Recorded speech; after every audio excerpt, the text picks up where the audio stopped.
ठीक है, तो आज हम लोग एड्रेस के बारे में डिस्कस करने वाले हैं।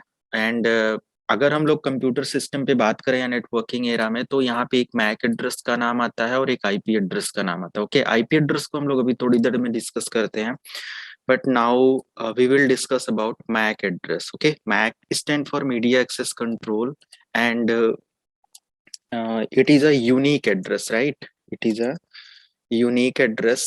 यूनिक इसलिए बोला जाता है क्योंकि ये एक मतलब कि बहुत ही अलग टाइप करा जाता है, साइन किया जाता है, या इसका पूरा का पूरा इंफ्रास्ट्रक्चर है।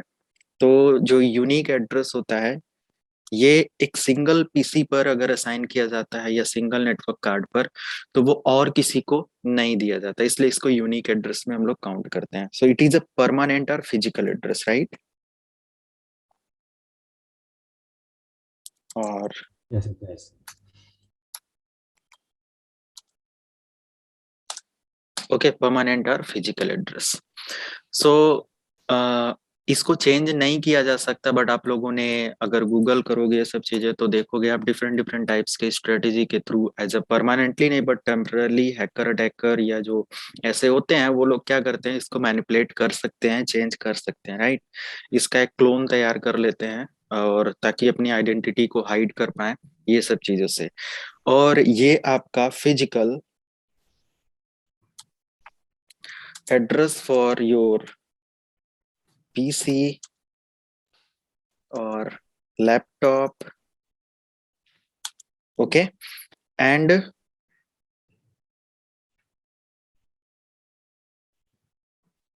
या बोल सकते हैं हम लोग कि सिंपल ये ट्रैकेबल एड्रेस होता है। ट्रैकेबल एड्रेस मैंने इस वजह से लिखा क्योंकि अगर एक मैक एड्रेस आप जैसे नई डिवाइसेस चोरी हो जाती हैं, चाहे मोबाइल हुआ, लैपटॉप हुआ, कोई भी ऐसा, या कोई क्राइम करता है with the help of laptop, desktop या मोबाइल के थ्रू, किसी भी तरीके का साइबर क्राइम करता है इंटरनेट के थ्रू, तो उसको ट्रैक करने के लिए ये एड्रेस उसकी हेल्प करता है। Okay, IP address is also used to track the host, but MAC address is used to track your location, right? तो ये आपका क्या करता है, फिजिकल एड्रेस ये आपके लोकेशन को ट्रैक करता है। एक मैक एड्रेस अगर हम लोग बात करें तो ये फिजिकल एड्रेस के साथ लाइक लोकेशन, लोकेशन में इसका यूज कर सकते हैं ना? क्लियर है ना आप लोग कि Yes, sir. लोकेशन ट्रैक करने के लिए ट्रैक होस्ट लोकेशन, और इसके लोकेशन ट्रैक करने से जिस भी आईएसपी से आप कनेक्ट होते हैं इंटरनेट के माध्यम से, उस आईएसपी के पास आपकी डिटेल्स जाती है, और वो पर्टिकुलर मैक एड्रेस या लैपटॉप, डेस्कटॉप किस लोकेशन से एक्सेस किया जा रहा है, यही आईपी और मैक की हेल्प से पता चलता है। तो हम यहाँ पे ट्रैक होस्ट लोकेशन, एंड अगर एक हम लोग बाई करते हैं कोई भी डिवाइस, फॉर एग्जांपल, क्योंकि सीसीएनए सिक्योरिटी को भी इंक्लूड करता है, तो हम लोग सिक्योरिटी पॉइंट को कहीं मिस नहीं करेंगे, उसको साथ में डिस्कस करेंगे। अगर एक कंप्यूटर सिस्टम आप बाई करते हो, तो आपको एक बिल कराना होता है ना? या आप कभी सेकेंड हैंड बाई करते हो तो आपको एक बिल कराना होता है। सेकेंड हैंड में वैसे 50% तो नहीं बाई कर मतलब बिल कराते होंगे कभी भी, है ना? किसी दोस्त से ले लिया, किसी से भी कहीं से ले लिया, अपना सिस्टम किसी को भी सेल कर दिया, तो उस कंडीशन में आप कोई भी एक बिलिंग नहीं कराते हैं। वो एक प्रॉब्लम क्रिएट कर सकता है, क्योंकि अगर मान लिया मैंने एक लैपटॉप आपसे बाई किया, और इस लैपटॉप पर एक पर्टिकुलर एड्रेस है, चाहे वो मैक एड्रेस की बात करी जाए या किसी भी तरीके का एड्रेस की बात करी जाए आईपी वगैरह से रिलेटेड। फॉर एग्जांपल, मैंने अपने किसी भी नेटवर्क में कनेक्ट किया अपने सिस्टम को, एंड अब ये है हमारा एक नेटवर्क एनसी। मैंने अपने नेटवर्क को एक इंटरनेट में कनेक्ट किया, और ये जो इसमें से एक लैपटॉप है जो मैंने बाई किया हुआ, इसमें से आप में से कोई भी मान लिया XYZ है, और मैंने इस सिस्टम से कोई क्राइम किया या कुछ भी, और ऐसे पब्लिक नेटवर्क बहुत सारी जगहों पे हमें मिल जाता है, हम लोग इस्तेमाल कर लेते हैं फॉर एग्जाम्पल। और ऐसा मैंने क्या किया, यूज किया, और इस पर्टिकुलर लैपटॉप से क्राइम करने के बाद मैं मतलब एक साइबर क्राइम, और उसके बाद क्या होता है कि हम इसको एज इट इज छोड़ देते हैं या सेल कर देते हैं, बिलिंग नहीं कराते, और जिसको हमने सेल किया या आपने सेल करा उसने क्राइम करा, और उसके बाद पकड़ा कौन जाएगा? क्योंकि हम जब पहली बार डिवाइस बाई करते हैं शॉप वाले से सब चीजें, तो आपको पता है ना किसके नाम से वो लैपटॉप रजिस्टर है या डिवाइस रजिस्टर है, वो पता चल जाता है सर्विस सेंटर से, हर जगह से, राइट। तो उस पर्टिकुलर लैपटॉप का जो एनआईसी कार्ड है उसका, या पर्टिकुलर लैपटॉप जब असेंबल हुआ तो उसमें जितने भी हार्डवेयर थे उनका सीरियल नंबर, हर चीज वहां से पता चलता है, राइट। तो उसमें जो एनआईसी कार्ड है, क्योंकि एक्चुअली ये जो मैक एड्रेस होता है हमारे लैपटॉप का नहीं होता, ये एनआईसी कार्ड का होता है। और एनआईसी कार्ड जो हमारा एड्रेस होता है, सॉरी एनआईसी कार्ड जो होता है, मैं अगर आपको दिखाऊं, एनआईसी कार्ड कल भी मैंने आपको दिखाया था, ये हमारा एनआईसी कार्ड होता है। ये वायर्ड और वायरलेसली हमारे कंप्यूटर सिस्टम पर होता है। डेस्कटॉप इन्वायरमेंट में ज्यादा से ज्यादा ये लैन से चलता है, और लैपटॉप वगैरह में ऐसी जगहों पे ये मतलब वाईफाई से चलता है, ओके। तो ये एक कार्ड है हमारे पास, मैं इसको इसके साथ अटैच करता हूँ। इसी पर्टिकुलर कार्ड का जो एड्रेस होता है वो हमारे मैक एड्रेस को एक्सेप्ट करता है, या उसी पर हमारा मैक एड्रेस असाइन किया जाता है, ओके। जब भी मैन्युफैक्चरर इस पर्टिकुलर कार्ड को मैन्युफैक्चर करता है तो इस पे परमानेंट एक फिजिकल एड्रेस असाइन कर दिया जाता है। जो भी मैक एड्रेस होता है वो परमानेंट एंड फिजिकल एड्रेस होता है। तो इसमें दो पार्ट होता है एक्चुअली, अगर आप देखोगे इसके मतलब कि टू पार्ट्स अवेलेबल होते हैं यहाँ पे। दो पार्ट में हमारा मैक एड्रेस होता है, और ये मैन्युफैक्चरर जो भी होता है या ओनर,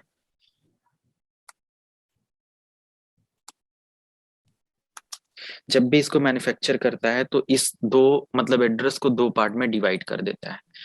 तो ये जो दो पार्ट अभी मैं आपको लाइव ट्रैक करके मतलब थोड़ा सा दिखाता हूँ कैसे क्या होता है और कैसे डिटेल्स मिलती है। तो सोचो कि कभी भी अभी आज से अगर कभी ऐसा आप करते हो, डिवाइसेस वगैरह जो भी इंटरनेट जिस पे एक्सेसिबल है, उसको किसके लिए आप सेल कर रहे हो, कहाँ से सेल कर रहे हो, ये सब चीज का प्रॉपर डिटेल आपके पास होना चाहिए, ओके, अदरवाइज प्रॉब्लम होगी। तो एक छोटा सा इन्फॉर्मेशन था। एंड मैक एड्रेस जो होता है ना, ये भी मैनिपुलेट किया जा सकता है टेम्परेरी पर्पस के लिए। आप जब भी एनोनिमस एज अ यूज करना चाहते हो इंटरनेट, तो ये सब चीजें होती हैं। इस मैक एड्रेस का आइडेंटिफिकेशन, या जो भी इस पे इंटरनेट आप एक्सेस करते हो, कौन सी आईपी से एक्सेस कर रहे हो, ये आपके आईएसपी को पता चलता है, ओके। तो जो भी आपका आईएसपी होता है, फॉर एग्जांपल कोई भी आईएसपी आपने एयरटेल, बीएसएनएल, वोडाफोन, इंडिया के अकॉर्डिंग लिया, वेट,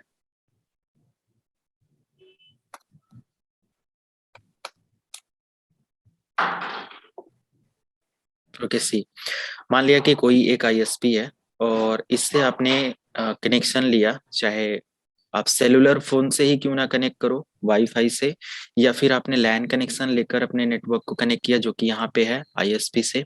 तो ये पूरा का पूरा जो कनेक्शन है, एक आईपी मान लिया आईएसपी ने दिया, दिस वन, ओके। तो इस आईपी को उसने शेयर किया, और इससे कितनी डिवाइसेस चल रही हैं, इन सभी डिवाइसेस का हार्डवेयर एड्रेस यानी कि मैक एड्रेस क्या है प्लस लॉजिकल आईपी एड्रेस क्या है, ये सब कुछ आईएसपी के पास होता है, ओके।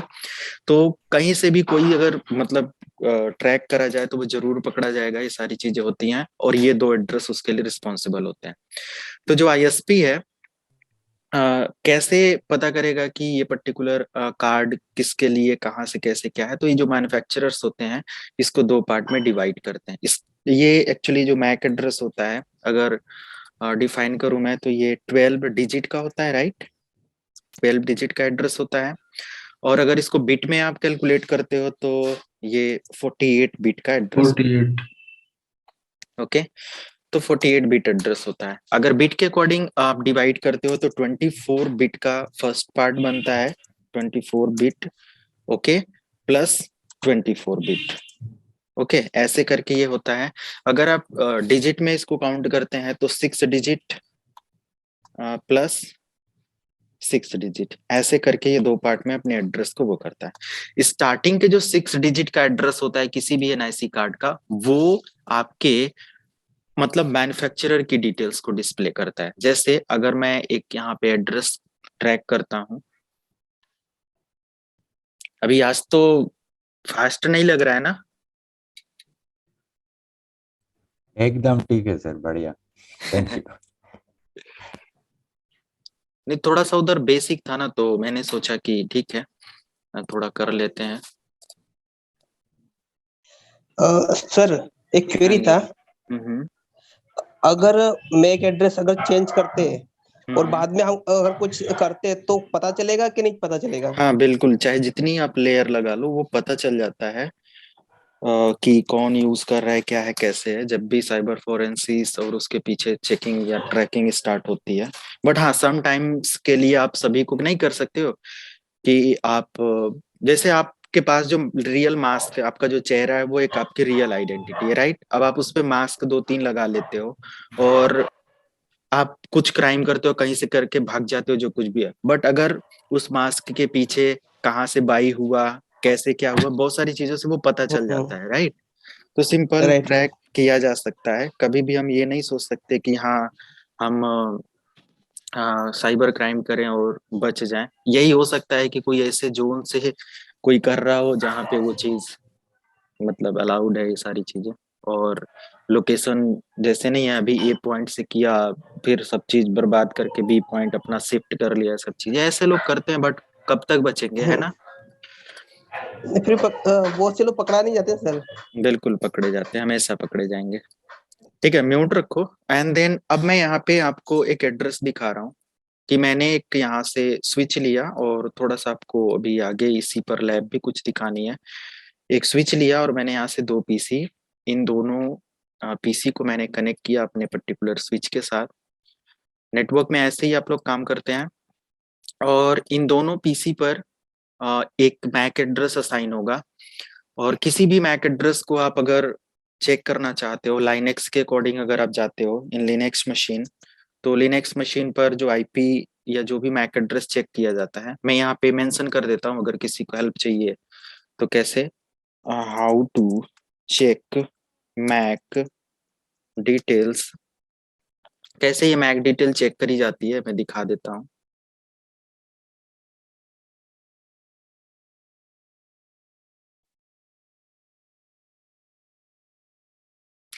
अगर आप लिनक्स होस्ट पर काम कर रहे हैं, ओके, तो लिनक्स पर आप टर्मिनल ओपन करेंगे। फर्स्ट पॉइंट, आप टर्मिनल मतलब जहां से आप कमांड एग्जीक्यूट करते हो। उसके बाद आपको टर्मिनल पर टाइप करना होता है if config. Okay, if config मतलब कि इधर जो इंटरफेस कॉन्फ़िगरेशन डिटेल्स होती है वो डिस्प्ले कर जाएगा। और यहाँ पे जो आपको डिटेल मिलेगी इफ कॉन्फिग के बाद, ये आईपी एंड मैक एड्रेस, ये दोनों डिटेल्स आपको मिल जाती है। विंडोज होस्ट में अगर आप आते हो तो बता सकता है कोई कैसे पता करेंगे? IP config sir, get MAC करके भी आता है। हाँ, ये आंसर सही है। सीएमडी करके। इसमें हम लोग टर्मिनल को सीएमडी बोलते हैं। सीएमडी ओपन करेंगे, सीएमडी पर हम लोग टाइप कर सकते हैं डायरेक्ट मैक एड्रेस को एक्सेप्ट करने के लिए गेट मैक की कमांड को, या तो फिर हम लोग यहाँ पे यूज कर सकते हैं sorry IP config slash all, right? IP config slash all, ये हमें डिटेल्स प्रोवाइड कर देगा regarding IP and MAC. Okay, ये हो जाता है। तो डिपेंड करता है, सेम हमारा इफ कॉन्फिग अदर वेंडर में भी आ जाते हैं जो Linux based operating systems design करे गए उन सभी पर। और ये जो एड्रेस होता है ना गेट मैक और इन सब चीज का, आईपी और मैक का, वो इसी कार्ड से आपको मिलता है। आपके कंप्यूटर के कोई और पार्ट का वो एड्रेस नहीं होता है, आपके इथरनेट कार्ड या लैन कार्ड का आपका एड्रेस होता है। ओके, तो अब मान लिया कितने सारे कंप्यूटर वहां पे कनेक्टेड है लॉजिकली, मैंने यहाँ फिजिकली कनेक्ट कर दिया और इन दोनों पीसी पर एक ऐसे ही कोई आईपी असाइन करते हैं। कॉन्सेप्ट आपने समझना है, ये लैब नहीं परफॉर्म करने बैठ जाना, कोई मतलब नहीं है इस लैब का, बस समझाने के लिए मैं इसको यूज कर रहा हूँ। मैं इसको ले लिया 10.0.0.10 एक तरफ आईपी और 30 ऐसे किया, तो मैंने दोनों कंप्यूटर पर एक आईपी एड्रेस असाइन किया। अब मैं इसको कमांड प्रॉम्प्ट ओपन करता हूँ। अगर विंडोज पीसी होता या लाइनेक्स होता तो हम वहां पे टाइप करते इफ कॉन्फिग और आईपी कॉन्फिग। यहाँ पे आईपी कॉन्फिग से हमें एड्रेस तो मिल जाएगा, यहाँ पे देखो ऐसे कुछ करके। बट देखो यहाँ पे जो फिजिकल एड्रेस है ना, कहीं ऐसा कुछ लिख कर आ रहा है नॉर्मल आईपी एड्रेस टाइप करने पर? नहीं ना, कोई डिटेल्स है यहाँ पे? नहीं। तो हम लोग यहाँ पे क्या टाइप करेंगे, मैंने ये, अगर नॉर्मल अपने विंडोज मशीन पर भी आईपी कॉन्फिग लिखोगे तो नहीं मिलेगा। आप आईपी कॉन्फ़िग के साथ अगर /all लिखते हो और एंटर करते हो तो यहाँ पे आपको एड्रेस मिलेगा आपको। देखो यहाँ पे एक फिजिकल एड्रेस करके डिटेल आया और ये आपका मैक एड्रेस होता है। बट अगर रियल इन्वायरमेंट में हम हैं अपने पीसी पर, जैसे कि मेरा ये यहाँ पे पीसी है और मैं यहाँ पे लिखता हूँ गेट मैक, ओके, और जैसे ही मैंने एंटर किया मेरा एड्रेस यहाँ पे आ जाएगा। But it is most confidential address, no need to share with anyone. अगर आप किसी को शेयर करते हो, मुझे 2 मिनट लगेगा, मैं आपके एड्रेस को एज अपने मैं अपने कंप्यूटर पर एज आइडेंटिटी हायर कर लूंगा और स्पूफ कर लूंगा और उसको फिर मिस यूज कर सकता हूँ। ओके, आईपी एड्रेस हुआ या मैक एड्रेस हुआ, ये ट्रस्टेड यूजर के साथ शेयर किया जाता है, किसी और यूजर के साथ शेयर नहीं करेंगे। ओके, कभी भी नहीं करेंगे, otherwise your PC will be hack and एक प्रॉब्लम या कोई भी क्राइम करके आपके एड्रेस से वो हो जाएगा, राइट। अक्सर मूवीज में आपने देखा होगा कि क्रिमिनल क्या करता है, दूसरे का कार्ड वहां पे फेंक जाता है जहाँ क्राइम करता है ना, आइडेंटिटी, और ये सब लोगों को लगता है कि ये एक एड्रेस मुझे मिला, इससे कुछ पकड़ते हैं। चलो बाद में पता चलता है रियल कौन था, बट कहीं ना कहीं प्रॉब्लम तो होती है ना। तो कभी भी शेयर नहीं करना चाहिए अपने इन दोनों एड्रेसेस को। तो ये मुझे एक एड्रेस मिला, physical address and logical address. This is the logical and this is the physical. इसको आप चेंज कर सकते हो but you can not change this particular physical address, okay. अगर मैं इस एड्रेस का स्टार्टिंग का या पूरा डिजिट में यहाँ पे कॉपी करता हूँ, यहाँ पे तो वैसे देखो 12 डिजिट है या क्या है, बिल्कुल अलग एक फिजिकल, मतलब ये टेम्परेरली डिवाइस ऐसा कुछ तो एड्रेस दिखा नहीं रहा है और रियल डिवाइस का मैं दिखा नहीं सकता। तो अभी इसको समझो 12 डिजिट का और स्टार्टिंग का 6 डिजिट मैंने कॉपी किया। स्टार्टिंग के 6 डिजिट को बस आपने कॉपी करना है, लास्ट का 6 डिजिट आप नहीं ट्रैक कर सकते क्योंकि वो अथॉरिटी आपके पास नहीं होती है, वो गवर्नमेंट और इन सब चीजों को है। और आप अपने ब्राउजर पर आए और यहाँ पे एक वेबसाइट ढूंढे जो कि है vendor lookup, right. This is the vendor lookup website where you can track your MAC address ownership like this is the Cisco system MAC address। Clear हुआ। ऐसे ही आप अपने मैक एड्रेस का 6 डिजिट स्टार्टिंग का कॉपी करेंगे और यहाँ पे पेस्ट करेंगे, आपको ऐसे ही बता देगा एचपी का है, डेल का है, किस कंपनी का एग्जैक्टली आप मैक एड्रेस यूज करें या इथरनेट कार्ड यूज करें, ओके। फिर उस कार्ड की डिटेल्स भी मिलती है कि उसको बाई किसने किया था, वो किस पीसी के लिए असेंबल करा गया था। बहुत सारी चीजें होती है, जब साइबर फोरेंसिस स्टार्ट होता है ना तो एक एक चीज को सर्च किया जाता है। आई थिंक हमारे पॉइंट्स को आप लोग समझ रहे होंगे मैं क्या कह रहा, क्लियर ना। बिल्कुल सर। सो नेक्स्ट हमारा, जब भी हमें एड्रेस यहाँ पे मिल गया, स्टार्टिंग का तो हमें 6 डिजिट ट्रैक करने का ऑप्शन है, बट लास्ट के 6 डिजिट से आपका लोकेशन और ये सब चीजें पता चल जाता है, राइट, कि कहाँ से आप इंटरनेट एक्सेस करें, सब चीजें। और किसी के लोकेशन को ट्रैक करना ऐसे नहीं कि हम अभी आपके लोकेशन को ट्रैक कर सकते हैं, ओके। ऐसा तो पॉसिबल नहीं है क्योंकि अभी अगर ऐसा हो जाए तो क्राइम हमारा घटेगा या बढ़ेगा, कहीं ना कहीं बढ़ेगा, राइट। कोई भी किसी के भी उसको ट्रैक करके उसका पता कर लेगा। इवन देन घर ही में बहुत सारे लोग कहेंगे चिट्ठी के बाप बेटे को ट्रैक कर रहा है, बेटा बाप को, मदर किसी और को, ऐसे मतलब नहीं होगा, पूरा का पूरा एक बढ़ जाएगा। इस तरीके से अगर सभी के पास ट्रैकिंग आ जाए, जैसे नहीं होता है कि लाइव जो गूगल अर्थ है ये सब चीजों का हुआ था कि हाँ आप पूरा लाइव व्यू देख सकते हैं, कौन क्या है, कहाँ जा रहा है, क्या है क्या नहीं। तो ऐसा क्या पॉसिबल है, ये बैन होगा, ये सभी को एक्सेस नहीं होगा। अगर ऐसा फैसिलिटी आ भी जाता है तो, राइट, गवर्नमेंट और इन्हीं लोगों को एक्सेस होगा कि कहाँ से क्या है, लाइव व्यू सैटेलाइट के थ्रू देख पाए, है ना। तो ये सब चीजें पॉसिबल भी है, होती भी हैं, बट ऐसे नहीं कि पब्लिक डोमेन में इन सब चीजों का डेटाबेस मिले, राइट। ये सारी चीजें होती हैं। सो ये सब हमारा डिटेल्स है रिगार्डिंग मैक एड्रेस और ये सब, ओके, क्लियर। तो ये हमारे कंप्यूटर का या मोबाइल का हर चीज का मैक एड्रेस होता है, जिस पे भी इंटरनेट चलता है वो मैक एड्रेस होता है, ओके, फिजिकल एड्रेस होता है। तो 2 पार्ट में जो मैंने समझाया कि फर्स्ट पार्ट जो आपका होता है मैन्युफैक्चरर डिटेल्स होता है, एंड देन सेकेंड पार्ट आपका जो बाकी का एड्रेस होता है वो आपके लोकेशन और इसके लिए यूज करा जाता है। तो ये हमारी डिटेल्स होती है। नेक्स्ट हम लोग आ जाते हैं अपने आईपी एड्रेस पर, जो कि काफी बड़ा चैप्टर है।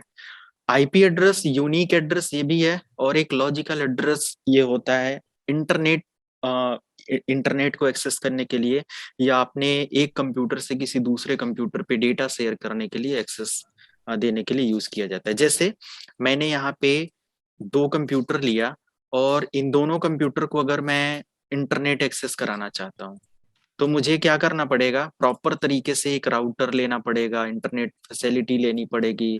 लाइक कि अगर मैंने कहीं से वैसे तो ये क्लाउड वगैरह का डिजाइन यहाँ पे समझ लो, ऐसे मैंने कि ये इंटरनेट है, सर्विस प्रोवाइडर है, यहाँ से हमें कनेक्शन मिलता है, हम राउटर्स वगैरह को इस यूज करते हैं, ऐसे करके फिर राउटर वगैरह से हम लोग स्विचेज वगैरह इस्तेमाल करते हैं और फिर इनको क्या करते हैं, आपस में कनेक्ट करते हैं, राइट। तो सिंपल यहाँ से अगर मान लिया यहाँ पे कोई कनेक्शन नहीं है, इधर मैं कर लेता हूँ and let me control R, अगर आप यहाँ पे प्रेस करेंगे ना सिस्को पैकेट ट्रैकर पे तो ये आएगा, और यहाँ पे देखो ये पोर्ट नंबर मुझे नहीं दिख रहा है यहाँ पे, ओके। और पोर्ट नंबर बहुत जरूरी है ताकि पता चले कि इस पोर्ट पर क्या कॉन्फ़िगरेशन करनी है, तो यहाँ पे दिया हुआ है ऑलवेज सो पोर्ट लेवल, आप इसको यूज कर लेंगे, अभी देखो दिख रहा है, ओके। तो ये चीज है, और अब देखो मैंने यहाँ पे कनेक्टिविटी स्टेब्लिश कर दिया। अब मुझे क्या करना है, इस कंप्यूटर से अगर आउटसाइड या किसी को डेटा शेयर करना है तो मुझे अपने कंप्यूटर पर एक आईपी एड्रेस देना पड़ेगा। ये पूरा का पूरा एक सिक्वेंशियल फॉर्मेट चलता है, जैसे अगर मैंने यहाँ पे 10.0.0.10 आईपी दिया है और इस पीसी को मैंने 10.0.0.30 दिया हुआ है, तो ये ऐसे नहीं कि इन दोनों को दे दिया और हम किसी से भी कनेक्ट कर गए। अगर मैं अभी अपने कंप्यूटर की आईपी दिखाऊं और आप सभी लोग हमारे कंप्यूटर से कनेक्टेड हो, हम सब लोग डेटा शेयर कर रहे हैं, कम्युनिकेशन कर रहे हैं, सारी चीजें, तो एक सिक्वेंशियल फॉर्मेट में ये होता है। और ये ऐसे नहीं कि हमने कोई भी आईपी अपने कंप्यूटर पे अपने नेटवर्क राउटर पे असाइन कर दिया, ये आईपी हमें क्या करनी होती है, बाई करनी होती है ना। बाई कहाँ से हम लोग करते हैं, आईपी बाई कहाँ से करते हैं, या इसके ओनर कौन है, आईना ISP ओके हाँ, इसके ओनर IANA है ना, and ICANN and ARIN. These are the internet and names authority, internet address and name authority, okay. यानी कि आपके जो इंटरनेट प्रोटोकॉल एड्रेस को असाइन करने के लिए प्लस आपके नेम को असाइन करने के लिए, रजिस्टर करने के लिए, ये ऑर्गेनाइजेशंस हैं जो कि यूएस से बेस्ड ऑर्गेनाइजेशंस हैं, ये आपके नेम एंड नंबर, राइट, इन दोनों को असाइन करती हैं। अभी ये नंबर क्या है, सॉरी नंबर तो आपको पता है, IP address, and what is name,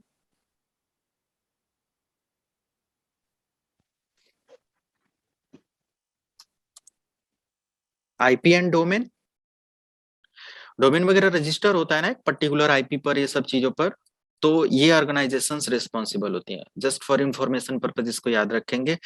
और अगर आपको ICANN एरिन का डिटेल्स चाहिए तो विकिपीडिया पे आप जा सकते हैं, कंप्लीट ऑर्गेनाइजेशंस पढ़ सकते हैं, नो नीड टू लर्न या रीड ये सब चीजें, बट नॉलेज के लिए आप इसको बस इतना रेफरेंस में रखें, बाकी डेप्थ में जाने की कोई जरूरत नहीं है। दूसरी चीज, अब यहाँ पे ये जो नंबर और नेम मिलता है ये आईना एरिन से, तो क्या अगर हम अपने घर पे एक स्टैटिक आईपी बाई करते हैं, ओके, एक आईपी बाई करते हैं फॉर एग्जांपल अपने पर्सनल वर्क के लिए या अपनी आईपी फॉर कंपनी, मैंने अपनी कंपनी के लिए एक आईपी बाई किया, तो ये आईना एरिन से हम लोग बाई करते हैं, हम लोग सीधे कहाँ पे विजिट करते हैं, आईएसपी से, राइट। और आईएसपी क्या करता है, इन्हीं सभी एड्रेसेस को अपने इन अथॉरिटीज के साथ ऑलरेडी बाई कर रखा रहता है, राइट।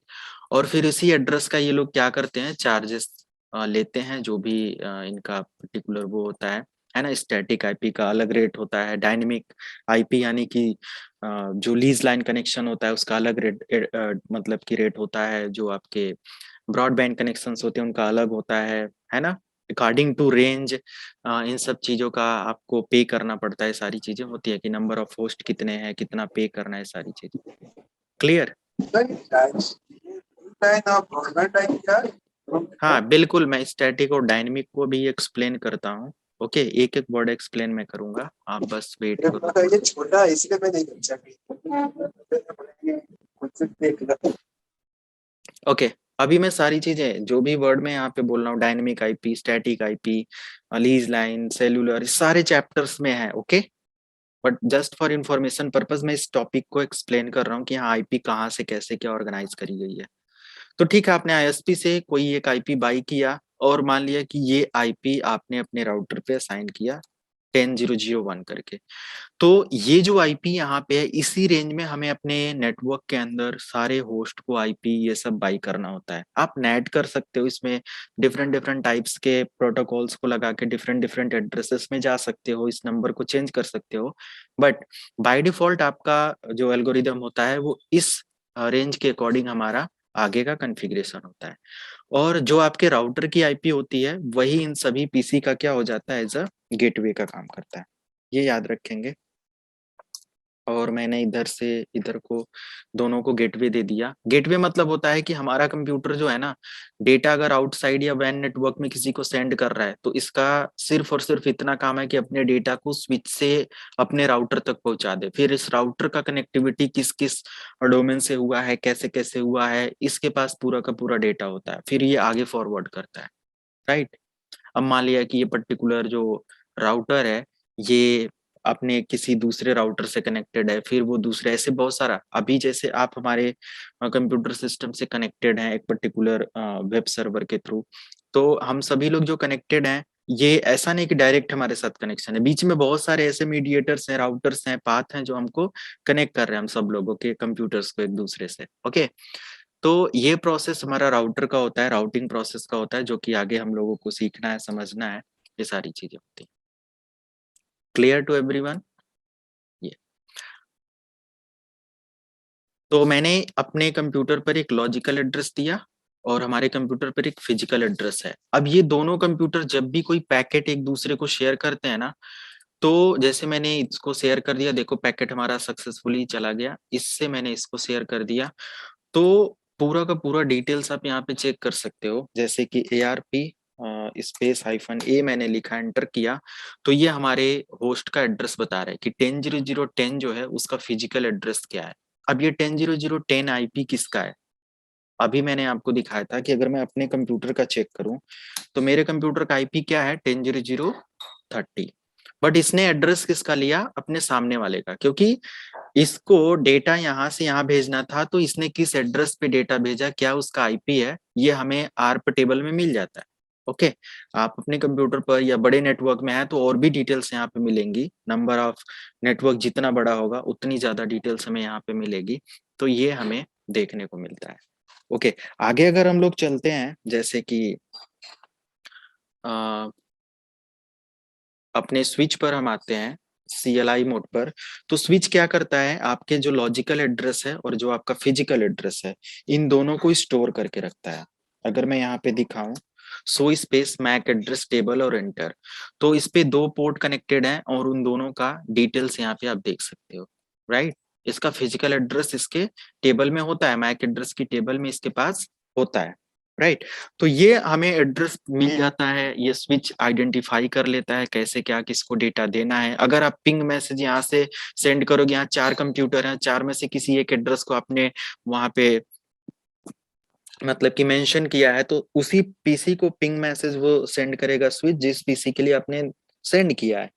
तो ये पूरा का पूरा एक अंडरस्टैंडिंग होती है with the help of IP address and MAC address, right.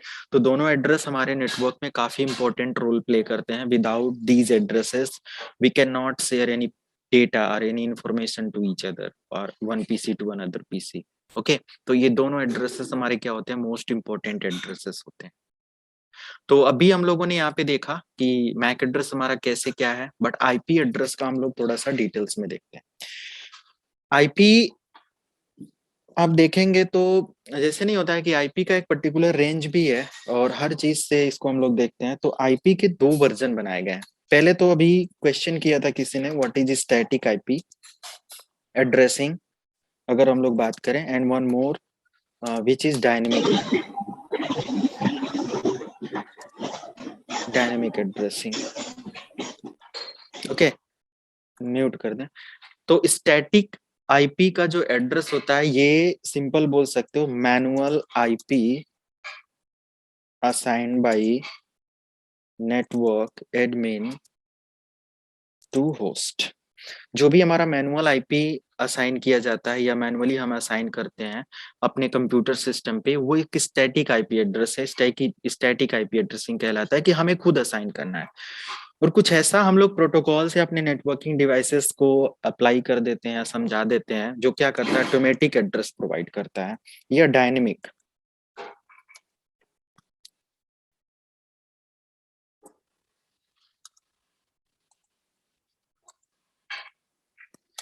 Dynamic और ऑटो एड्रेस, और ये ऑर्गेनाइज्ड और मैनेज्ड बाय, कैसे मैनेज किया जाता है, डीएससीपी सर्वर। ये आपको कॉन्फ़िगर करके दिखाया जाएगा कैसे डीएससीपी सर्वर होता है। तो डीएससीपी सर्वर अगर हमारे नेटवर्क में इम्प्लीमेंट हो जाता है तो ये हमारे सारे होस्ट को, जैसे कि अभी आपने देखा यहाँ पे सी, मैंने अभी इस पीसी को भी आईपी दिया, इस पीसी को भी आईपी दिया। ऐसे 500 अगर कंप्यूटर हैं तो हम आईपी नहीं दे सकते ना, और ना ही उतना अच्छे तरीके से मेंटेन कर सकते हैं। तो नंबर ऑफ यूजर ज्यादा होने पर हमें जो ये मैनुअल आईपी या स्टैटिक आईपी मैंने दिया, ये हमारे राउटर या हमारे जो भी कोर या डिस्ट्रीब्यूशन डिवाइसेस होती हैं, these are the core devices and these are the distributions and these are the access points are access devices, okay, are end point devices. तो इन अपर डिवाइसेस से हम क्या करते हैं, इन पे मतलब as a DSCP server enable करते हैं। एंड अगर हम लोग मतलब ओएस बेस्ड डीएससीपी इनेबल करना चाहते हैं तो वो भी ऑप्शंस होता है कि हम अपने किसी भी पर्टिकुलर सर्वर से डीएससीपी इनेबल कर दें, और ये सर्वर भी हमें सारे कंप्यूटर्स को डायनेमिक आईपी एड्रेस एलोकेट करवाने में हेल्प करता है, ओके। और ये एक प्रॉपर तरीके से डायनेमिकली मैनेज होता है, हमें एज एडमिनिस्ट्रेटर कुछ असाइन नहीं करना होता है, बस हमें कॉन्फ़िगर कर देना होता है। तो ये हमारा डिफरेंस होता है dynamic address addressing and static addressing में, ओके। नेक्स्ट हम लोग आते हैं आईपी वर्जन। आईपी के कितने वर्जन है यहाँ पे? दो, आईपी वर्जन 4 और आईपी वर्जन 6। एक होता है हमारे पास आईपी V4 एंड एक और हमारे पास होता है IP V6, right? IP V4 and IP V6, दोनों में सिंपल सा डिफरेंस है। अगर आप आईपी वर्जन 4 की बात करते हो तो ये 32 बिट एड्रेस पर वर्क करता है, ओके, 32 बिट्स के एड्रेस पर वर्क करता है। एंड अगर आप इसका देखें तो ये क्लासफुल एड्रेस होता है। अब ये क्लासफुल एड्रेस मतलब होता है कि एक पर्टिकुलर रेंज के बाद इसकी जो लिमिट होती है ना वो फुल हो जाती है, राइट? एक पर्टिकुलर रेंज के बाद इसकी लिमिट क्या हो जाती है, फुल हो जाती है। जैसे क्लासफुल एड्रेस हो गया, प्लस और क्या बोलेंगे इसको, ये ए 4 ब्लॉक एड्रेसिंग करता है। इसमें 4 ब्लॉक होते हैं, it has 4 block and each block contains क्या रखता है वो, 8 bytes. Bit not bytes. 8 bit address को ये क्या करता है, स्टोर करता है, राइट? अब ये जो 8 बिट का एड्रेस है, ये हर एक ब्लॉक में कंटिन्यू रखता है 8 करके 4 ब्लॉक में, इसीलिए यहाँ पे टोटल एड्रेस हमें 32 बिट देखने को मिलता है, ओके। 1 के फॉर्म में इसको वो कर सकते हैं, 0 1 ऐसे भी करके मेंशन किया जाता है। तो ये सारी चीजें होती हैं, बट सिंपल हम लोग यहाँ पे ये डेसिमल वैल्यूज यूज करते हैं इसको असाइन करने के लिए, डेसिमल नंबर टू असाइन। जैसे डेसिमल नंबर सबको पता है ना क्या होता है, 0 to 9 की जो वैल्यू होती है, 0 to 9, ये हमारा डेसिमल वैल्यू होता है, ऐसे इसको असाइन किया जाता है। और इसका बोल सकते हैं कि हम लोग ये एक स्मॉल नेटवर्क प्रोवाइड करता है, मतलब स्मॉल नेटवर्क नहीं बल्कि ये भी इंटरप्राइज लेवल पे वर्क करता है। बट हाँ, इसमें एक लिमिट आ जाती है, तो हर एक नेटवर्क काफी स्मॉल पार्ट में डिजाइन किया जाता है। एंड इस वे में बताया, ऐसा नहीं कि मतलब जो घर का ब्रॉडबैंड या नॉर्मल स्मॉल नेटवर्क होता है, लैन होता है, उसको हम लोग आईपी वर्जन 4 से, और जो वैन होता है उसको, ऐसा नहीं।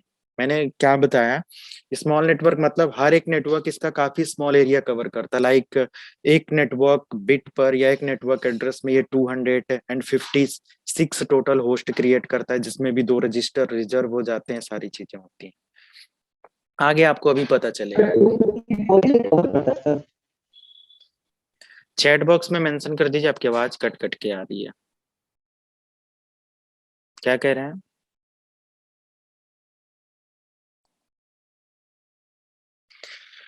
ठीक है, तो ये हमारा हो गया। प्लस एक और मैंने यहाँ पे कुछ बताने के लिए वो किया था, बट पता नहीं अभी। हाँ, इसमें पर्टिकुलर 5 क्लासेस होती हैं और इन क्लासेस को हम लोग ऐड करते हैं, like a class address, A plus B plus C plus D plus E plus F plus G, ऐसे करके नहीं, बस इतनी 5 क्लासेस होती हैं, A B C D, okay, 3 and 4 and 5, okay. So ये 5 क्लासेस होती हैं। तो ये हमारा पूरा डिटेल्स आईपी वर्जन 4 का। अभी मैं इसके आगे पूरा और भी एक्सप्लेन करता हूँ क्या होगा, कैसे होगा और कैसे ये क्लासेस होती है, बहुत सारी चीजें डिफाइन कर रहा है। IPv6 की अगर हम लोग यहाँ पे बात करें, ओके ठीक, कितने बिट का एड्रेस होता है ये? 128 128 बिट एड्रेस है। क्लासलेस एड्रेस होता है क्योंकि इसमें कोई क्लास नहीं होती, और अनलिमिटेड हॉप्स इसमें आप कनेक्ट कर सकते हो, होस्ट।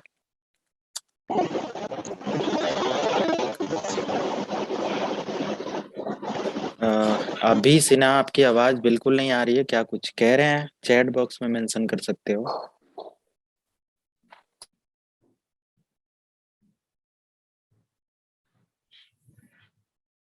ओके, तो सेकेंड थिंग, हम लोग यहाँ पे अनलिमिटेड होस्ट वगैरह प्लान करते हैं इसमें।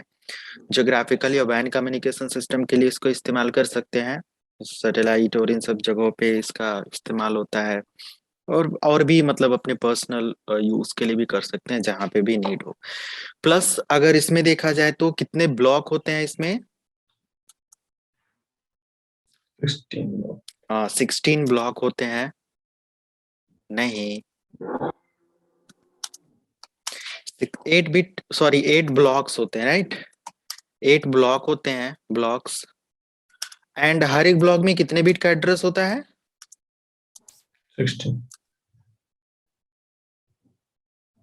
16 bit address each block, okay. हर एक ब्लॉक में हमारा 16 बिट का एड्रेस होता है। प्लस ये क्लासलेस एड्रेस होता है, नो एनी क्लास, है ना। लार्ज नेटवर्क के लिए ऐसे जो भी है इसका हम लोग इस्तेमाल करेंगे। OSP और V3 और इन सब चीजों की जो कॉन्फ़िगरेशन हम लोग करेंगे उसमें इसका यूज मिलेगा, और देखेंगे हम लोग कैसे इसको कॉन्फ़िगर करना है इन सारी चीजों के साथ, ओके। तो ये डिफरेंसेस होते हैं। हेक्साडेसिमल होता है फिर। हाँ, एक चीज और, अच्छा, गुड। यहाँ पे हमारा ये जो वैल्यू होता है ना, ये हेक्साडेसिमल वैल्यू होता है, ओके। हेक्साडेसिमल बोले तो आपका A2 0 to 9 and A2F, okay. ये पूरी वैल्यू इसमें इंक्लूड करी जाती है। A मतलब 10, B 11, C 12, ऐसे करके F हमारा 15 तक आता है, राइट? तो ये 15 टोटल 16 वैल्यूज काउंट करता है। ये सारी चीजें हो गई। अच्छा, कितने लोगों को अभी सबनेटिंग आता है आप में से?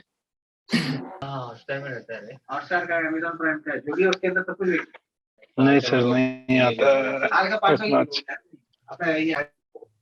ठीक है, म्यूट रखें, आगे चलते हैं हम लोग। मुझे भी हाँ, अभी क्या कह रहे हैं? अभी आवाज आ रही है आपकी।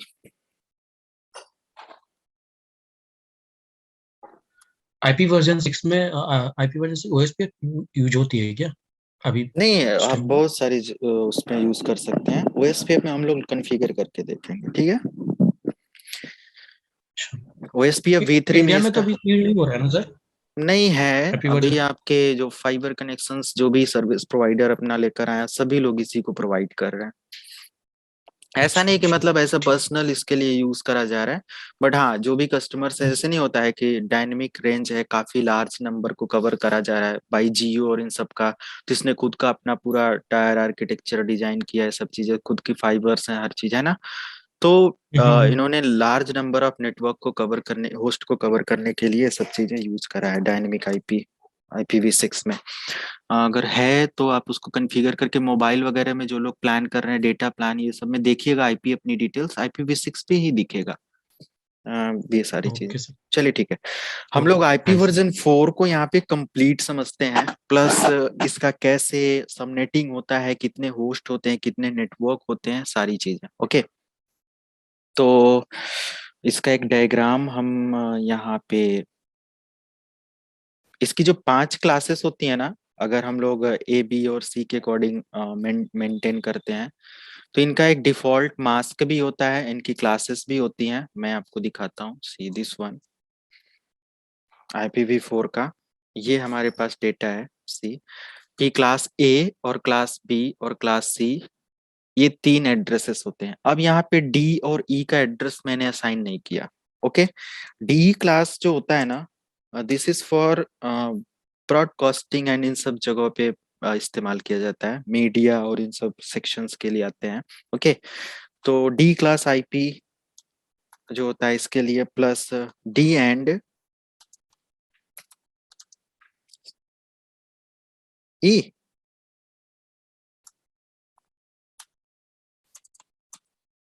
used for scientific research and broadcast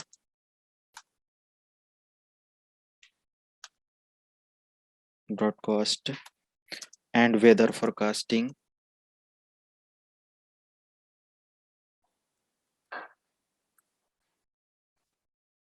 जो भी है फोरकास्ट स्पेलिंग ये सब आप देख लेना। तो वेदर फोरकास्टिंग और इन सब चीजों पे मतलब नहीं होता है कि मौसम विभाग वाले ये सब जो होते हैं रिसर्च सेंटर्स होते हैं ना इनका, तो ये लोग इन सब जगहों पे इस्तेमाल करते हैं। बाकी हमारे कंप्यूटर सिस्टम पर इनका कोई रेंज असाइन नहीं होता, क्योंकि ABC होता है, ए के अकॉर्डिंग जो रेंज है 1 to 127 होता है, 0 से 127 बोल सकते हो, बट 0 हमेशा डिसेबल बीट हमारे कंप्यूटर सिस्टम के लिए होता है, तो हम इसको नहीं रख सकते ना।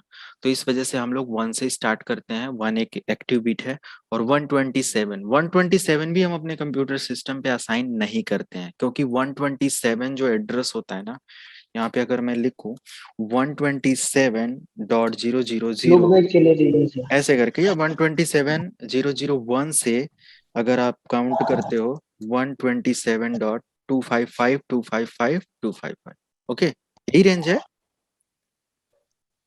फॉर, ये जो होता है ना एक लूप बैक। तरीके का लूप बैक एड्रेस के लिए होता है ना। हमारे कंप्यूटर सिस्टम पर एक लूप बैक एड्रेस काम करता है, जो कि ये है, ये हमारा एक नहीं होता है कि सेल्फ कम्युनिकेटिंग एड्रेस बोल सकते हैं, self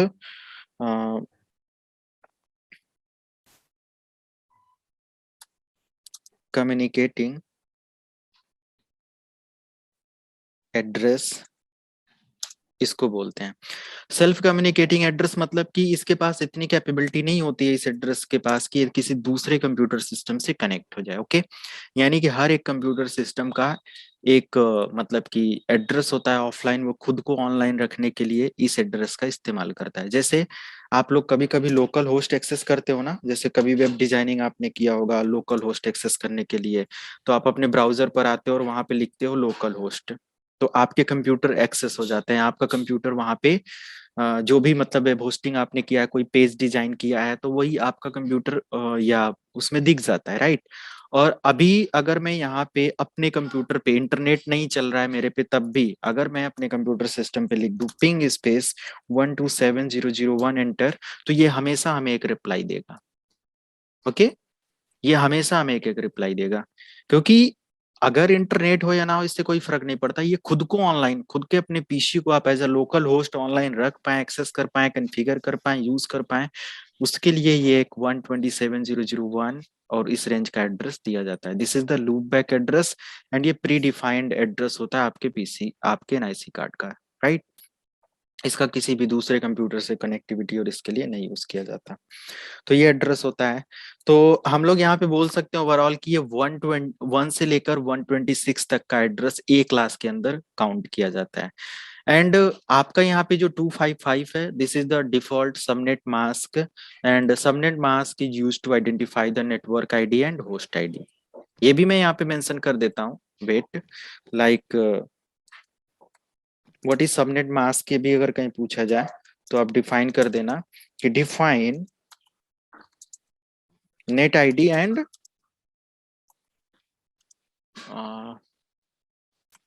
host ID, net ID मतलब नेटवर्क आईडी, आपके कंप्यूटर सॉरी आपके नेटवर्क में कितना नंबर ऑफ नेटवर्क चल रहा है और कितने नंबर ऑफ होस्ट चल रहे हैं, इन सब चीजों का यहाँ पे असाइन किया जाता है। सजन कुछ पूछ रहे हैं क्या? संजन क्या है, ये सर, क्या चीज? ये बुरा था, अगर लूप बैक हमको पिंग नहीं मिलेगा तो उसका क्या? हाँ, इसका रीजन ये है कि आपका एनआईसी कार्ड डेड है। ये कंप्लीट किया है, मतलब क्या ट्रेनिंग या म्यूट कर दो, म्यूट कर दो, मैं समझा रहा हूँ। अगर आपका एनआईसी कार्ड वर्क नहीं कर रहा है, यानी कि डैमेज हो गया है, बिल्कुल काम नहीं करेगा, या आपके हार्डवेयर का कोई भी मतलब अवेलेबिलिटी नहीं है जिस भी कंप्यूटर पे, तो जैसे एनआईसी कार्ड ही नहीं है या एनआईसी कार्ड डेड हो गया है, उस कंडीशन में आपको इस एड्रेस से रिप्लाई नहीं मिलेगा, राइट? तो आप अपने एनआईसी कार्ड को लाइव चेक करने के लिए, जैसे मान लिया कि आपका लैन केबल आपने कनेक्ट कर दिया, प्रॉपर स्विच से सब कुछ कनेक्टिविटी है, कभी कभी ऐसा होता है और आपका एनआईसी कार्ड डैमेज हो गया, डेड हो गया, काम नहीं कर रहा है ना, खराब हो गया, उस कंडीशन में हम लोग आईपी चेक करते हैं बार बार, ये वो, तो आपके कंप्यूटर पर दिखाएगा साफ कि physical card not available, okay, NIC card not available, या जो भी यहाँ पे एड्रेसेस होते हैं ना, let me show you, ncpa.cpl, this is the short command और command to access your network adapter property, which is ncpa.cpl, see this one, okay. So यहाँ पे एक वाईफाई है, VMware है, ब्लूटूथ है, इथरनेट है, ये सारे एडाप्टर्स, ओके। तो अगर ये कार्ड आपके सिस्टम पर नहीं है तो ये एड्रेस का रिप्लाई नहीं आएगा, क्लियर? ये सर, तो ये है। तो कभी कभी अगर कंपनी में आप लैन केबल और उसके पीछे बस ना आ रहे, हमेशा यहाँ पे देखें यहाँ पे आ रहा है कि नहीं आ रहा है, कभी कभी यहाँ से हाइड वगैरह करने के लिए पॉलिसी भी लगा दिया जाता है, तो एक बार आप पिंग वगैरह कर सकते हैं, राइट? तो उससे पता चल जाएगा कि एनआईसी कार्ड या जो भी है वो लाइव है कि नहीं, आपके सिस्टम पे अवेलेबल है कि नहीं, ओके। ये है। चलो, सबनेट मास्क में क्या बता रहा था, ये होस्ट आईडी और मतलब कि नेटवर्क आईडी को डिफाइन करता है, क्योंकि आईपी वर्जन 4 में डिफाइन होता है number of network and number of host, उसी के अकॉर्डिंग हमें एड्रेसेस प्लान करने होते हैं। जैसे मैंने अभी यहाँ पे एक एड्रेस ले लिया 10001, ओके, और ये कंप्लीट नेटवर्क आपने ले लिया /8 पर, ओके। तो अब इस नेटवर्क में जो हमें एड्रेस का पहला नंबर मिलेगा वो 1 से लेकर लास्ट कहाँ तक मिलेगा?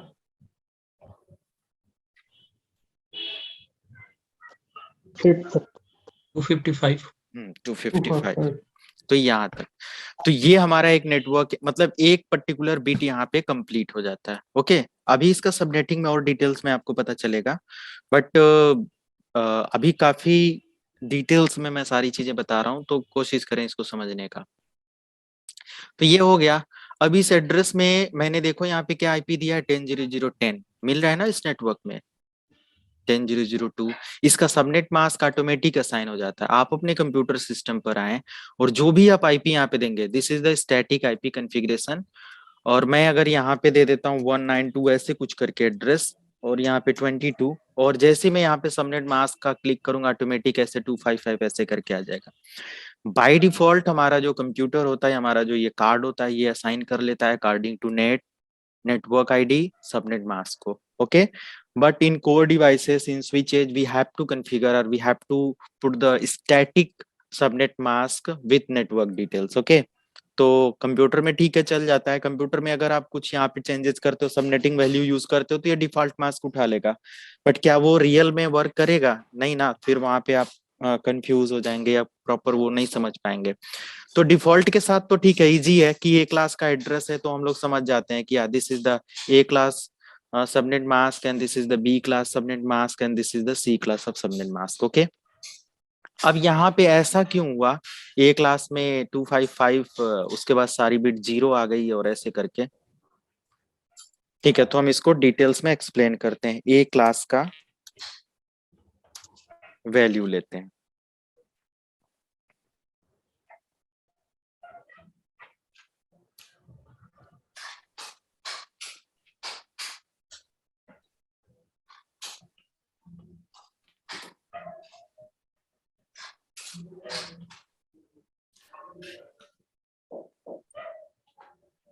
अगर इनका मिनिमम और मैक्सिमम आप रेंज चाहते हो ना, तो ये देख सकते हो, ये एक और मैं यहाँ पे डायग्राम दिखा रहा हूँ। This is the A class of host. Like अगर 10.001 से मैंने स्टार्ट किया हुआ है, एक रेंज मैंने यहाँ पे लिया, तो ये 10 का इतना नंबर लेकर जाएगा, राइट, 10,255 इतना करके। अगर मैंने यही 1.0.0.0 से स्टार्ट किया है तो 1.255 255 255 इतना वैल्यूज लेकर जाएगा। और आपको पता है इस 255 के एक कंप्लीट ब्लॉक यानी 8 बिट को फुल करने के लिए कितने नंबर आप क्रिएट कर सकते हो? बहुत ज्यादा वैल्यूज क्रिएट कर सकते हो, राइट। ये सारी चीजें होती हैं, अभी आपको पता चलेगा। एंड अगर आप ये वाला एड्रेस देखोगे 12700 से लेके ये वैल्यू अभी मैंने आपको बताया, this is the loop back testing, okay, this is for diagnostic purpose, okay, you can check your NIC card which is working or not, okay. And this is the APIPA address which is start from 169 to 254.00 and the last address is 169 254 255 255. This is the APIPA IP. So do you know that what is the APIPA IP? Anyone have any idea what is APIPA IP? This is पीपा I think ये automatic assign करता है जब DHCP वो DHCP IP address नहीं मिलता है तो ये ऑटोमेटिक विंडोज बिल्कुल आईपी एड्रेस असाइन करता है। बिल्कुल राइट। तो देखो APIPA स्टैंड फॉर होता है automatic private internet protocol addressing which is assigned when your DSCP is not available or your DSCP is busy or your DSCP is failed to assign the dynamic IP address. In this situation, your PC dynamic automatically assign an IP which is APIPA IP. मतलब अगर ये DSCP server आपने बना दिया इसको या इसको बनाया या इसको बनाया और ऑलरेडी इसका रेंज फुल हो गया या ये बिजी है, कुछ भी तो हो सकता है, इस पूल जो है आपका फुल हो गया, इसको फुल हो गया, उस कंडीशन में क्या होगा? अगर आप इससे रिक्वेस्ट मांगोगे कि ठीक है भाई मुझे एक आईपी दो, जैसे मैंने यहाँ पे डीएससीपी अभी अवेलेबल ही नहीं है, ये भी वर्ड मैंने बोला था, if DSCP is not available then also PC configured one IP which is APIPA IP. जैसे मैंने यहाँ पे दिया इस पीसी को और मैंने डीएससीपी अप्लाई कर दिया,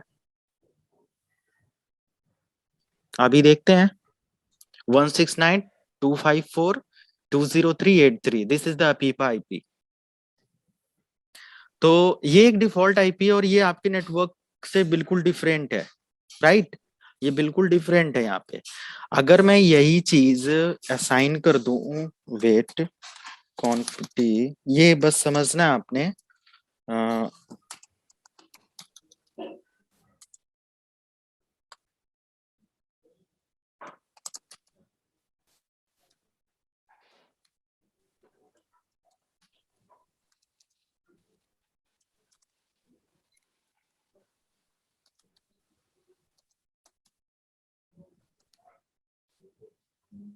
मैंने एक वैल्यू यहाँ पे दे दी है, राइट। अब यही वैल्यू देखो कि अभी हमारे पास डीएससीपी प्रेजेंट हो गया, ओके। अभी हमने क्या किया, अपने स्विच को as a DSCP server assign किया। अभी हम स्टैटिक से आते हैं डीएससीपी पर, नाउ सी, थोड़ी देर और वेट करते हैं।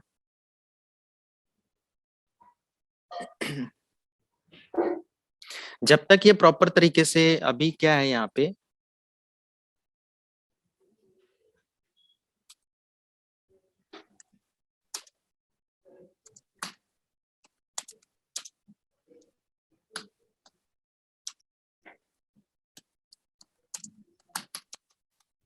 ओके। सो प्रॉपर जब तक कॉन्फ़िगरेशन नहीं रहेगी, ये सारी चीजें प्रॉपर वर्क नहीं करती है। बस इसको दिखाना है आपने, कुछ कॉन्फ़िगरेशन नहीं करना है, और इस चीज के लिए मैं बस इसको अप्लाई कर रहा हूँ और देखते हैं यहाँ पे हमारा एड्रेस असाइन हो रहा है कि नहीं हो रहा है। भी आप देख सकते हो वर्किंग में आ गया 10 की रेंज में, यस सर। गेटवे भी मिल गया। डीएनएस भी अगर मैं वहां पे अप्लाई कर दूं, जैसे कि अगर आपके नेटवर्क में कोई डीएनएस सर्वर चल रहा है, so definitely you can apply for you can apply as a DNS server 10.0.0.50 wait exit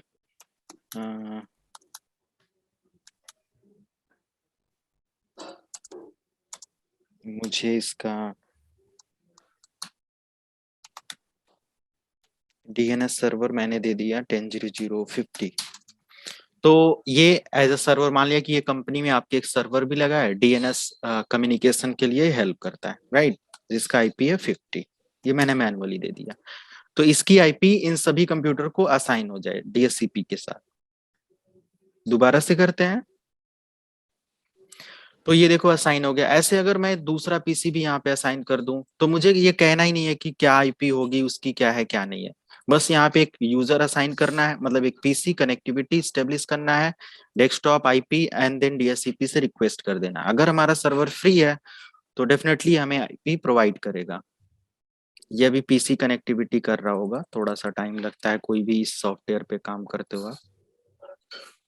आ गया 10003, ओके, ऐसे करके। और यहाँ पे एक मतलब मैनुअल आईपी मैंने 30 करके दिया है। तो क्या ये मैनुअल आईपी इधर कम्युनिकेट करेगा?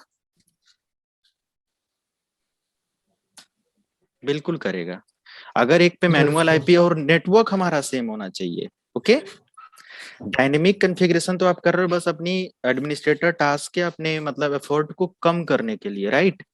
तो ये यूजर अगर यहाँ से रिप्लाई लेना चाहे अदर होस्ट से 10002 जिनका आईपी है, डेफिनेटली यहाँ पे रिप्लाई आएगा।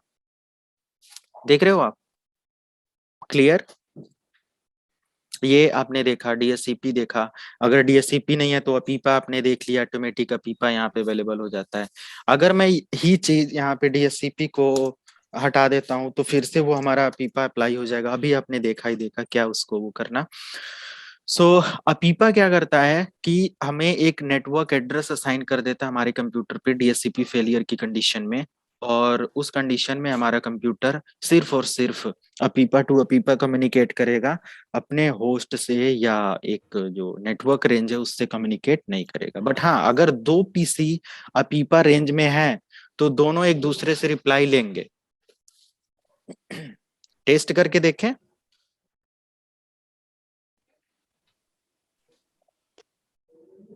आप चेक करना, दो पीसी पर ऐसे करके दोनों का एक रेंज आ जाएगा और दोनों से रिप्लाई लेना आप आएगा, राइट, क्योंकि दोनों का एक नेटवर्क होगा ना। ओके ठीक है, तो मैं यहाँ पे बी क्लास की एड्रेस की बात करूँ तो ये है। ए क्लास में अगर आप बात करते हो 1 से 126 या 127, बी क्लास का 128, 191, 192, 223, ओके, ये रेंज है। कैसे आप पता करोगे कि हमारे नेटवर्क में कैसे मतलब वर्क कर रहा है, कैसे क्या होता है क्या नहीं है। सो चलो मैं यहाँ पे एक पेंट की स्क्रीन ओपन करता हूँ और आपको बताता हूँ कि कैसे आइडेंटिफाई करेंगे कि कौन से क्लास की आईपी चल रही है। फॉर एग्जांपल ये मेरे पास एक ये है, मैंने अपने एक कंप्यूटर को लिया और इस पे मैंने एक आईपी असाइन किया। Wait, this is the PC, और मैंने यहाँ पे क्या किया, एक आईपी असाइन किया इस पीसी पर, जो कि इस तरीके से लाइक 10.0.0.10। तो ये किस क्लास का आईपी हो जाएगा? क्लास क्लास ए का हो जाएगा। तो ये कैसे पता चला क्लास ए का हो जाएगा? क्योंकि ये देखो स्टार्टिंग का जो बिट है ना, बस ये हमें मैच कराना है। 4 ब्लॉक होता है जहां कहीं भी हम लोग आईपी असाइन करते हैं, ये आपका ऐसे करके। तो यहाँ पे ये हमारा फर्स्ट ब्लॉक हो गया,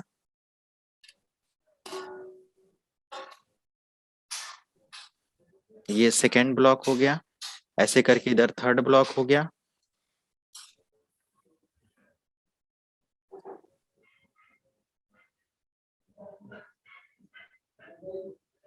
ये करके। अब यहाँ पे हमने फर्स्ट ब्लॉक से बस पता करना है, यानी कि आपको इधर 3 ब्लॉक में क्या एड्रेस दिया गया है इससे हमें मैटर नहीं है इधर का, ओके। क्लास को पहचानने के लिए है ना, नेटवर्क और होस्ट के लिए तो इधर का सब यूज करना है। क्लास को आइडेंटिफाई करने के लिए और यहाँ पे जो रेंज दिया हुआ उसको देखो मैच करो आप। यहाँ पे मैंने 10 लिया, बस पहले ब्लॉक से मैं पता चला दिस इज द 10, और यहाँ पे अगर मैं 200 कर देता हूं तो ये बता सकते हैं किस क्लास में जाएगा। क्लास तो ए रहेगा बट इसका नेटवर्क बदल जाएगा। तो ठीक है, हम लोग मैक्सिमम इसका एक प्रॉपर डिफॉल्ट कॉन्फ़िगरेशन करते हैं, लाइक 10.0.0.1 ऐसे करके। अगर मैं यही कर दूं 120.168 ऐसे करके, तो क्लास क्या रहेगा हमारा? ए में रहेगा। है ना। नेटवर्क बदल सकता है, नेटवर्क कुछ भी आगे जा सकता है, वो सब चीजें अभी हम लोग सबनेटिंग में समझेंगे कि कितने बिट का नेटवर्क है, क्या है, कैसे। बाय डिफॉल्ट की हम लोग यहाँ पे बात करते हैं कि क्लास पहचानने एटलीस्ट आ जाए, बहुत सारे लोग बिगिनर्स होते हैं। तो अब मान लिया मैंने यहाँ पे अप्लाई कर दिया 128.168.0.1, ये क्या है, हमें इधर तो नहीं पता करना है ना, हमें बस इस वैल्यू को देखना है फर्स्ट ब्लॉक में क्या है। तो देखो यहाँ पे 128 से 191 तक की अगर वैल्यू आती है यहाँ पे, तो this is the B class of IP. अगर मैं यहाँ पे 192.168.0.1 लिख दूं, बस मैंने यहाँ पे वैल्यू चेंज किया, तो ये किस क्लास में आ जाएगा, सी क्लास में आ जाएगा। तो ये एक आइडेंटिफिकेशन होता है बाय डिफॉल्ट और इन सब चीजों के साथ। और ए क्लास का अगर हम लोग कुछ एड्रेस यहाँ पे लिखते हैं तो हम 10 कर सकते हैं, ये भी हमारा ए क्लास का एड्रेस है। 10 तक का भी ए क्लास में ही आएगा, 10 ऐसे करके जो भी वैल्यूज आप लिखो। एंड अगर मैं यहाँ पे 120.001 कर दूं तो भी हमारा ए क्लास में ही आएगा। ओके, ऐसे ही मैं 126 लास्ट वैल्यू यही होगी ना, 127 तो करेंगे नहीं अपने कंप्यूटर पर। तो अगर 126.000 ऐसे करके मैंने असाइन किया 1 से लेकर 255 तक ऐसे करके, ये हमारा सभी क्लास का है। ऐसे ही बी क्लास के अगर एड्रेसेस की हम लोग बात करें तो इसका जो एड्रेस होगा 128 से अगर हम लोग 001 ऐसे कर लें, ओके, क्लास तो हमारा बी में आ जाएगा ना, ऐसे करके आ जाता है। फिर आगे हम लोग आ सकते हैं, ऐसे करते हैं डिफॉल्ट वैल्यूज के साथ, और 1 से 91 का एक लास्ट वैल्यू ले लेते हैं, ऐसे करके मैंने दे दिया 100, ये हमारा बी क्लास का आ जाएगा। ऐसे ही अगर हम लोग सी क्लास की वैल्यू लेते हैं यहाँ पे, तो सिंपल, और यहाँ पे 192.168.0.1 ऐसे करके आएगा। फिर अगर 1 या मैक्सिमम रेंज हम इसका क्या क्या लेकर कहाँ लेकर जा सकते हैं, 223.168 ऐसे करके लेकर जाएंगे, ऐसे करके जो भी आपने देना है 223। अगर आप 223 से ज्यादा अपने कंप्यूटर सिस्टम पे दोगे ना तो एरर आ जाएगा, क्योंकि ये डी क्लास को वेरीफाई कर लेगा। अगर आप देखो यहाँ पे डी क्लास का जो रेंज होता है वो यहाँ पे कितना ऐड कर सकते हैं, डी क्लास का जो रेंज होता है वो 224 से लेकर 239 तक होता है, राइट। एंड ई क्लास का जो होता है ये 240 से नहीं 240 से लेके 255, राइट, यस सर, ऐसे होता है। और अगर आप ये वैल्यू अपने कंप्यूटर सिस्टम पे असाइन करोगे ना तो आई थिंक मुझे एक एरर मिलेगा रेंज आउट रेंज का, लाइक 224.00, देखो, ठीक है। ये तो ठीक है, यहाँ पे तो आपको एंटर करने के बाद ऐसा कुछ देखने को मिला, बट अगर रियल एनवायरनमेंट में हम आते हैं और यहाँ पे देखो मैं अपनी आईपी असाइन करता हूँ, लाइक यहाँ पे 224, तुरंत एरर मिल गया, 224 is not a valid entry, please specify a value between 1 and 223। Okay, कुछ कॉन्सेप्ट क्लियर है ना अभी सभी को, आईपी से रिलेटेड फंडामेंटल, अभी सब नेटिंग बचा है।